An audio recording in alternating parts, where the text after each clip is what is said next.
आज हम एक ऐसे विषय पर चर्चा करने के लिए एकत्रित हुए हैं जो न केवल देश के वर्तमान को परिभाषित करता है बल्कि हमारे भविष्य को भी एक आकार देता है। आज हम लोग बात करेंगे विकसित भारत पर। विकसित भारत एक सपना ही नहीं है, यह एक संकल्प है। यह उन लोगों के लिए संकल्प है जो एक ऐसे देश में रहना चाहता है जो समृद्ध, सशक्त और विश्व में अर्थव्यवस्था और इस एआई के दौर में नंबर 1 देश भारत को बनाना चाहता है।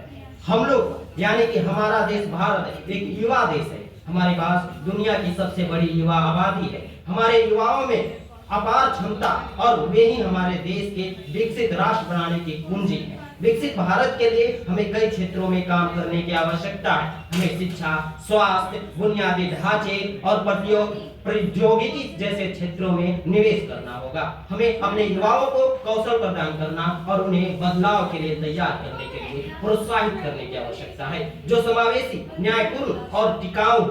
कई लोगों तो ये सोचते हैं कि विकसित भारत का मतलब केवल ऊंची इमारतें और बड़े बड़े वाहन, आधुनिक तकनीक को विकास का नाम देते हैं, लेकिन ऐसा नहीं है। अगर आप भी ये मानते हैं कि विकसित भारत का मतलब बड़े बड़े वाहन, ऊंची इमारतें और आधुनिक तकनीक का विकास का नाम है तो ऐसा बिल्कुल नहीं है, आप महोदय गलत है। विकसित भारत का मतलब एक ऐसा भारत है जहां हमारी संस्कृति और परंपराएं सुरक्षित रहे, जहां हमारी नदियां और जंगल स्वच्छ हो, जहां हम प्रकृति के साथ सद्भाव में रहें। हमें एक ऐसे परिस्थिति तंत्र बनाना होगा जहां नए विचार पनप सके, जहां उद्यमी सफल हो सके। हमारे सभी नागरिकों के अधिकारों और गरिमा का सम्मान करना होगा, चाहे उनकी जाति, धर्म या लिंग जो भी हो। विकसित भारत के लिए हमें एक साथ काम करना होगा। हमें अपनी सरकार, नागरिक समाज और निजी क्षेत्र के साथ मिलकर काम करना होगा। हमें एक ऐसे भारत बनाना होगा जिस पर हम सभी को गर्व हो, एक ऐसा भारत जो दुनिया के लिए